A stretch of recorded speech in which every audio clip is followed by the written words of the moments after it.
At mga kapatid, lumipat na nga po sa Mindiola ang ilang grupong nagsagawa ng kilos protesta sa Luneta. Sa Mindiola nila itutuloy ang kanilang programa ng pagkondena sa malawakang katiwalian sa gobyerno na nauwi sa bombahan ng tubig. At live mula sa Mindiola, magbabalita si Gary De Leon. Gary, kamusta ang sitwasyon dyan? Cheryl, hindi maganda yung sitwasyon natin dito. No? Nagkakagulo ngayon dito. Nagkakaroon ng batuan at pagsabog ng mga molotov bomb habang binobomb. Right, mga kapatid, yan po susubukan nating makakonect ulit kay Gary De Leon. At yung nakikita nyo pong video sa inyong mga screen ay kuha po ito sa Mendiola. At no, alam naman natin na nagsimula itong kilos protesta, itong mga nagtungo sa Mendiola ay nagmula sila sa Luneta. Tama, Cheryl. Pero kanina ay maayos naman ang sitwasyon dyan at nakikita natin ngayon ay tila may mga batong ipinupukol sa mga linya ng kapulisan. Ano? Pakinggan natin ang pangyayari. Gary, nandiyan ka pa? Sis, ganito yung sitwasyon dito ngayon. No? Nagkakaroon ng pagsabog ng molotov bomb at nagkakaroon din ng batuhan at ginubuhusan din ng fire truck. No? Ginagamitan na ng ng fire truck yung mga relista at ginagamitan na rin sila ng sound para naman lumayo yung mga relista. Kagaya narinig natin ngayon, nagtakbuhan yung mga relista dito sa area ng Moraita habang nagkakaroon pa rin ng gulo dun sa harapan. Nagbabatuan pa rin sila at nagibaan na nila yung unang depensa na inilagay ng mga pulis. No? Patapos ito ng programa na kanina lamang ay nagpoprograma sila at tinanggal nila yung truck nila, bigla na lamang nagkagulo. Nagkaroon ng mga pagsabog. At hanggang ngayon ay tensyonado itong paligid. Nagkaroon ng habulan, takbuhan at yung mga tambak na nag-arali kanina nagpoprotesta. Karamihan ay mga kabataan na kasuot ng itim. Ay iba yung matras, lumagay sa gilid at tumakbo sa area ng Moraita, no? Malapit na doon sa mga erekto. So ang problema nito ngayon ay patuloy pa rin yung nangyayari na girian sa pagitan ng mga realista at ng mga pulis. Ayaw talaga nilang patalo dito at talagang dinidiba nila. Sinupersa nilang mapasok itong gate ng Mendiola.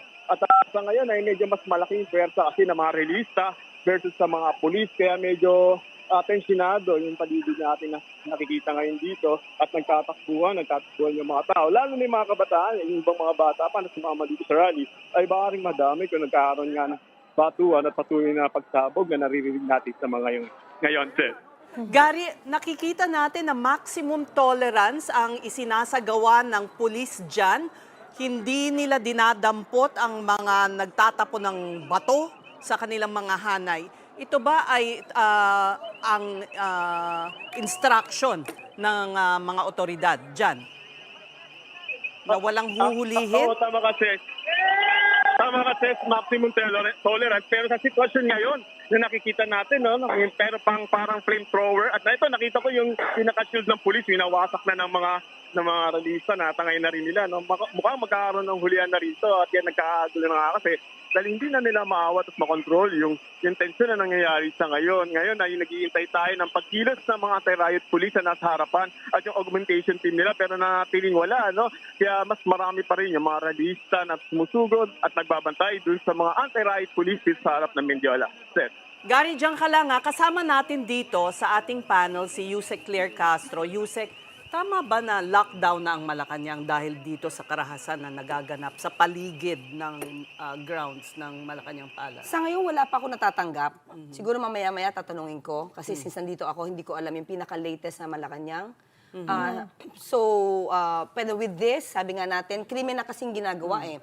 Tama ang Pangulong Marcos Jr. na maximum tolerance. Pero pag ganitong klaseng karahasan na, dapat kumilos na rin ang kapulisan natin. Pero ang sabi ni Gary, tama ba ang sinasabi mo, Gary, outnumbered itong police? Sa ngayon, sa dami ng sumasabog na naririnig natin, outnumbered talaga yung mga pulis. At hindi lang sila umaalis doon sa kanilang pwesto. Dahil pag umalis sila, yung nakaanin na anti-riot police ay makapapasok na mga relista, yung Mendiola. Makakatawid to sa Malacanang sa sobrang dami ng mga to. At karamihan nito mga bata na talagang mapupusok, bumabato, umaharap sa mga pulis at hindi natatakot. Ito yung naka-frontline kasi sa kanila, yung mga minor. Kaya medyo mahirap to sa watayin ng mga pulis. Alam mo, Yeng, kanina sa Ayala Bridge, sa paanan ng Ayala Bridge, ang mga sumugod nakamaskara. Oo, Ito kaya? No, kasi ito, ang sinasabi nila, it's just a small group of rappers. At nung tinanong sila, nahuli na sila ng mga pulis, ang sinasabi nga dito ay wala, kanya-kanya lang silang nagkataon na pumunta doon. But ang gusto nga nila ay makalagpas din sa Ayala Bridge. Pero this time, ito... Pero yung nakikita natin, Kasi yung may ano hawak rin sila na flag na 'di ba tama, skull? Oo. 'Di ba? So parang is it the same, it seems like it's the same flag. very defiant Parang, itong oo, mga yun. ano na to mga protesters na to. Pero- Nakita mo ba? O ayan, Gary- nakatayo na sila. Gary, ang sinasabi mo ay na yung first defense ng kapulisan ay nalagpasan na. So itong pinapakita nating video mismo sa Mendiola, ito na ba yung huli na pag ito ay nakalagpas dito o Na-break. Oo, na-break pag ng na-break mga yan. kabataan ay talagang dire-diretso na to? O ayan. Saan Nakaka- kasi dahil yung mga yung mga Sila ay concrete walls na nakakalusot nilagay na, nila. Gary. Ayan o. Nakakalusot nagiba na nila sila. yung concrete wall. Tapos susunod dyan mga barbed wire na, tapos yung hanay na ng mga pulis, ano. Yung mga nakamaskara, kanina sa Luneta, doon sa may, kung saan nagkaroon ng sunog kanina, ay same person din na dito ngayon sa area ng Mendiola, no. Mas marami naman sila ngayon, mas marami at mas malakas sa pwersa sila ngayon. So, kinokontrol ng mga pulis at ng mga partido ng mga nag-rally sitwasyon, pero talagang maaaring ka na makapagputok pa rin agad sa ngayon. At medyo lumalayo tayo dahil mga bato, mga molotov yung nakikita natin lumipad. So parang says, lumalabas na kung same group sila, ay talagang they're trying to penetrate lahat ng entrance para makalapit sa palasyo sa Malacanang. Tama ka, Yen. Pero Gary, ano ba tong lugar na kung saan sila nakakalusot? Eksakto. Oo. Ito yung area ng Central Escolar University, ano. Ito yung pinaka-gate talaga ng Mendiola kung saan may estatwa, no. Actually, nag-iba nila yung first defense nga, yung pinaka-bato. Ang susunod na nun, yung mga barbed wire na. At malapit na sana sa pulis. Nakakita pa ako rito ng may apoy, yun, no. Parang flamethrower yung ginagamit nila. Kaya medyo delikado. At muulan na ng bato ngayon dito. Nag-uulan na ng bato. Pero ito, Gary, itong grupong ito ng mga parang mga kabataan, ano, mga bata, ayan, oh, grabe. Talagang parang ang dami nilang, ayan, ang dami nilang baon na bato, talagang pinaghandaan. Hanggang ngayon lumilipat ng bato at namumulot pa ng bato yung mga iba, no? Nagsadong malalakas talaga ito yung loob ng mga bata kasi karamihan talaga dito parang isinama lang. At iba rito estudyante talaga na nakapronta dito sa rally. So kakaiba ito kasi wala yung traditional na rallyista rito na makakilala na natin eh. Ito mga bata, ito may sinisira pa sila, pati yung ilaw, ano, yung pinaka-stoplight. Winawasak na rin nila na ngayon, bata rin yung wawasak, nakikita ko. Saan yung ibang grupo ng rallyista? Kasi nakita natin, Ses, di ba? They were peacefully walking from Luneta to Mendiola. At may programang inihanda dapat Oo. dyan, hindi ba? Anong nangyari sa programang magkakaroon ng kaunting talumpati bago yung iba ay magmamarcha papuntang EDSA? Gary? Oo. Bali ang nangyari, magtapos ka ng konting programa nung mga nag-organisa ay umalis na kanilang truck na ginagamit nilang mismong stage. Pagkaalis ito, yun na yung nangyari. Nagkagulo na, nagkasabugan na, at nagkabatuan na. Hanggang ngayon, hindi pa rin tumitigil. At ito yung sitwasyon, patakbo-takbo tayo, patago-tago. Kasi talagang grabe, hindi para ng mga bato rito. Nasaan, Nakapandalang helmet dyan, Oo. Gary. nasaan, Gary, yung grupo ng bayan? Wala na sila, sika nato, nakita ko kanina, matapos umakyat sa stage at umalis na yung truck, ay wala na rin, umalis na rin, ano? May sakit kasi si Kanato, sinisipon saka inuubo. Kaya umalis na rin kagad sa rito. Tapos naiwan dito talaga yung mga kabataan talaga, yung mga nakasuot ng itim, mga nakamaskara. Ito talaga yung pinakamalaking pwersa na nakabantay rito at nakipaglaban sa mga pulis. Gary? Ayun, matras na yung mga pulis. Matras yung mga pulis. Matras yung mga pulis, eh. Sherry, Umatras yung mga pulis. Is that what you're saying? Matras yung mga pulis.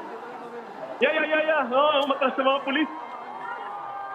So, natanggal sila sa first defense nila, no? Napasok na ng mga relista yung first defense nila, no? At nasa gate na sila ng Mendiola. Isang defense na lang ang papasukin, mapapasok na ng relista Malacanang. Ayan, no? Gate na lang, yung kulay brown na gate sa CEU. Yun na lang ang natitirang depensa ng mga pulis. Okay, you're saying etong pinapakita natin ngayon ng video ay ito yung tapat ng, ito yung magkaharap, CEU and San Beda. Tama, Cheryl. Oo. Pero nagiba na nila yung first defense, so nakapasok na yung mga relista. At umatras na yung mga pulis, ano? Matras sila, nandun na sila ngayon sa gate. Yung nakalagay na welcome art na Medjola Peace, nandun na ngayon yung mga pulis, doon na tumakbo. O, doon na sila lumipat.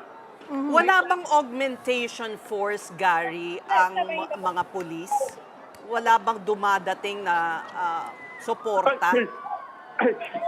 Sa ngayon, wala pa, Seth, wala pa, Cheryl. At ang nangyari ito, palitan ng yung mga pulis, ay yung mga relista, palitan ng batuan. Pero wala nang matras na yung mga pulis. Pumasok na sa loob ng Medjola. Binuksan na nila yung gate. Ayun, nakapasok na yung relista. Ito, Gary, ipaliwanag mo, ilang metro na lang ito mula sa gate ng Malacanang?